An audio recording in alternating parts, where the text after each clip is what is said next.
Yeah, it's funny, the base might actually be the star of this show, but we'll see.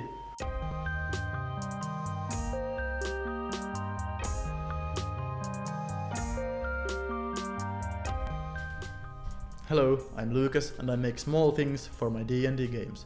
In this episode, I'll show you how to make a surprisingly simple Storm Elemental.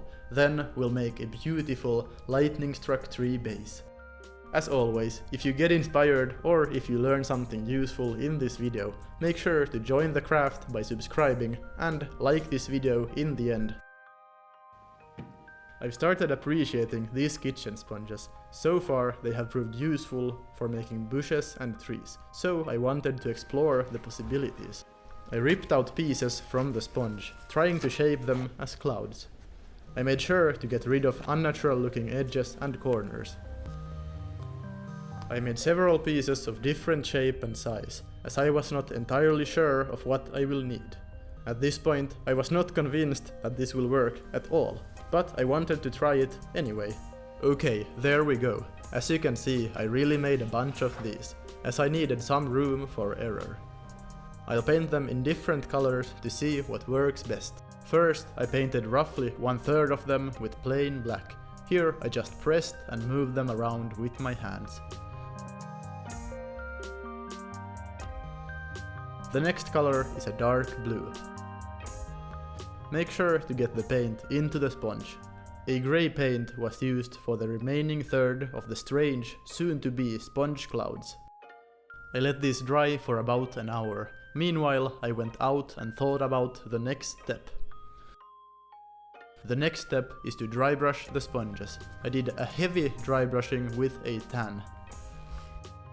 Apparently, this is my idea of a cloud. We will see how this turns out. I dry brushed all of the 3 color types of sponge in the same way. Done. Okay, these actually do look nice. Perhaps they could also work as stone and rock formations, a squishy alternative to XPS foam. Next, I planned the shape of the Storm Elemental a bit, and decided to use all 3 colors of sponge. They go well together. I started gluing these together using toothpicks and hot glue.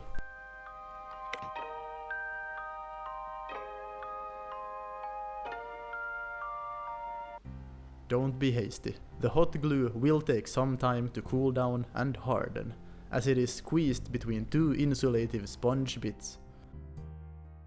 I glued in a few bits at a time and then waited.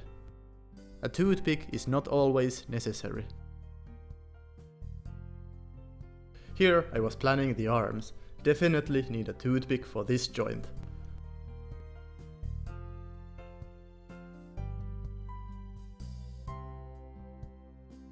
The sponge may get compressed and toothpick can be visible. I covered any errors with more glue and small sponges. Once the bulk of the arm was complete, I adjusted its position by gluing in sponge right in here. The right arm will be hurling a massive bolt of lightning. This is how I made it. Alright, this looks a bit tricky, and it felt so as well, until I figured out that I have plenty of time to readjust anything as long as the glue stays warm. So about a minute in this case. Adding the small bits between joints and forcing the arm into different positions worked well.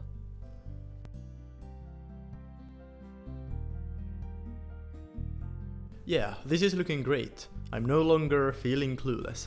Then I found this piece. I just felt like this was perfect for the head. We got sockets for the eyes and all. Gonna be great once I get this done. For the last sponges that will connect the miniature to the base, I needed a really sharp stick. I gently penetrated the foam bits with the stick, as I applied hot glue at the joints.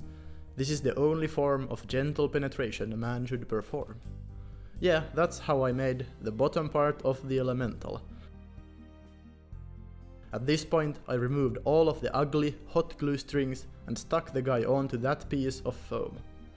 Quick tip, it's good to have junk like this laying around for the purpose of drying and temporarily storing whatever you craft. Great, next I made the choice between cartoonish and more tendril-like bolts of lightning. I chose this one. If you play a superhero setting, you should definitely choose the cartoony lightning. I'll show you how I made these. This is packaging material I stole from work. Thick, transparent plastic. I don't work there anymore. Unrelated. Using a D8 damage reference, I cut out a workable piece. Then I drew random lightning bolts so I have an easier time cutting. I would probably cut these without planning, but I figured it's easier for you to see. Any relatively thick plastic should work for this. I actually believe this is unnecessarily thick for the purpose.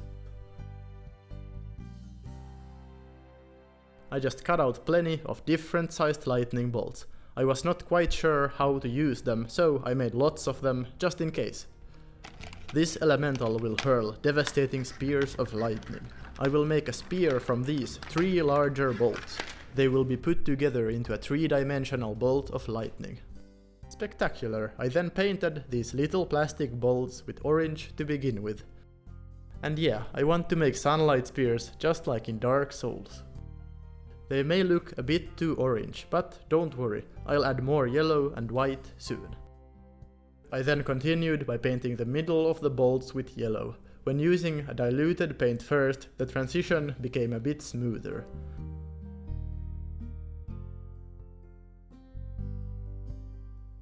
I followed up with a thicker paint focusing on the middle of the yellow area. I wish I had a brighter yellow, but this seems to work. Paint squiggly lines and arcing parts on the yellow area. Painting these took some time. Let's hope that I will be using all of these lightning bolts.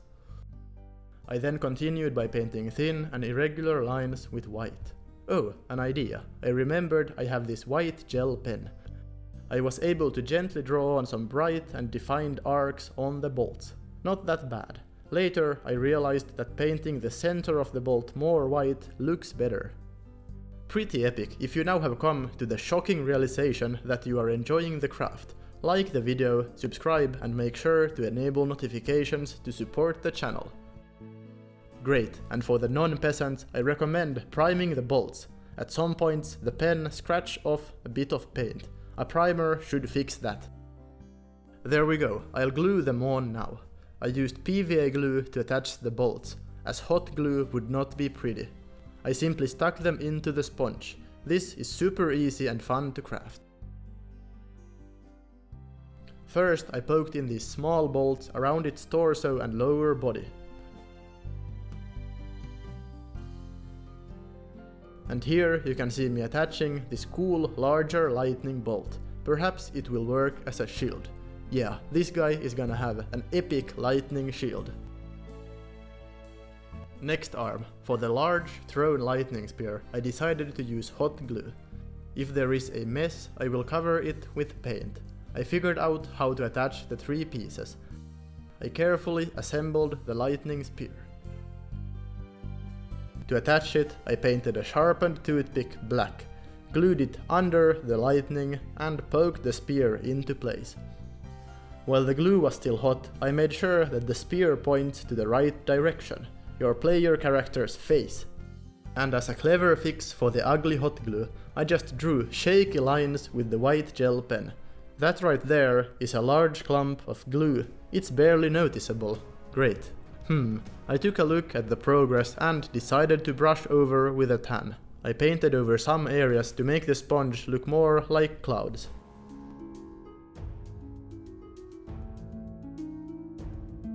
I still wanted to do the eyes and come up with something good, but I was out of ideas at this point, so I decided to make the base first. Let's build the stormy base on this round piece of thick paper-like material. Cardboard should also work well, but it might warp. The material is the same that I used for conquering all terrains with battle mats. Go check it out if you want. Since I have lots of bark, I decided to chop some up. The bark bits work well as rubble and stone.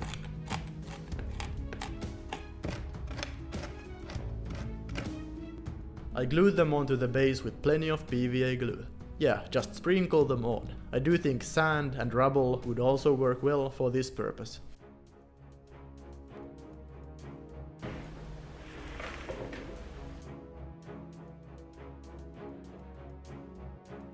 While that dried, I made a small tree from a stick. I carved the stick into a small tree trunk and then made excessive wood grain textures by carving grooves with a utility knife. That is a bit too dangerous to do on camera, so here it is. I also made one large, deep groove in here. The tree will be lightning struck. I then cut it into suitable length at a slight angle.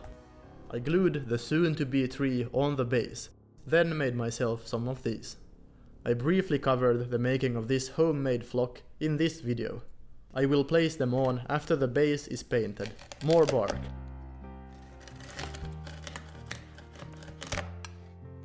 I also glued some larger bark pieces on the base. I plan on placing the Storm Elemental right in between these pieces. And one more piece here. Great.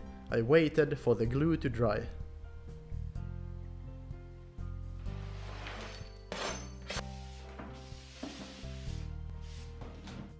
Then, painted the base with a glue black paint mixture. This base coat seals in the bark bits nicely, making this a strong base. And I painted the tree with burnt umber. Once all of that had dried, I dry brushed the ground with a lighter brown, with plenty of paint on the brush.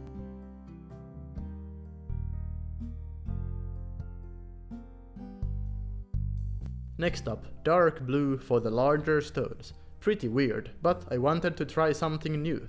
This blue should go well with the dark blue base painted clouds. Looking good. I then dry brushed with a tan over everything except the tree. I really think the blue stones look interesting.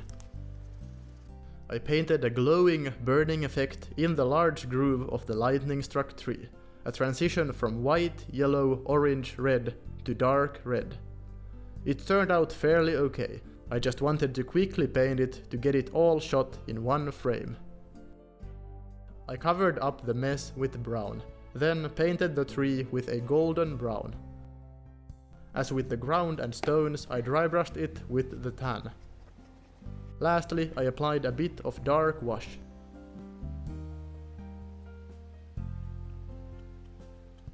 I like it. I will probably make more of these bases in the future. Next, I hot glued on the tree and the bush flocking.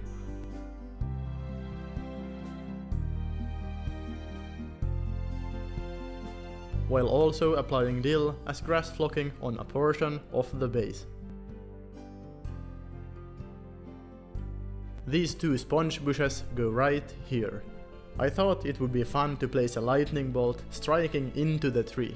A bit of hot glue should do the trick. And why not add a few leaves of oregano? They look like fallen leaves when painted with autumn colors. And these look like little strange flowers, perhaps.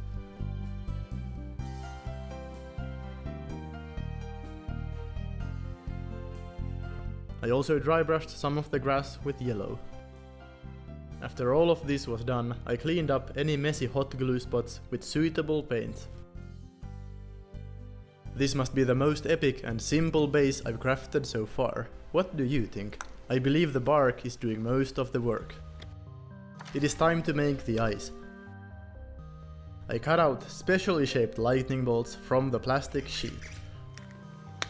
I painted these brighter than the other bolts, starting with yellow. Never mind, I came up with a better idea. I will paint them with blue. I tried them on, that is too big. Now that the size was good, I painted the middle with a lighter blue. Then made the arcing lightning lines with the pen again.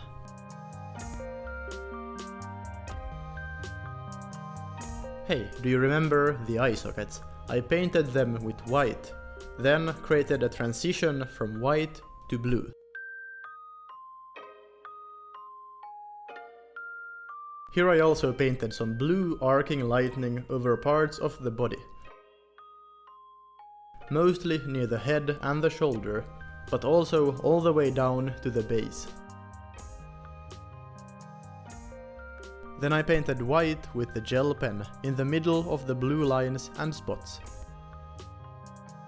About the thing I said in the intro, I'm not sure, I believe the elemental might top the base.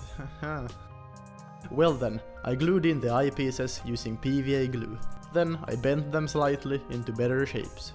Before basing the model, I cut the toothpick into suitable length, painted it black and poked it in.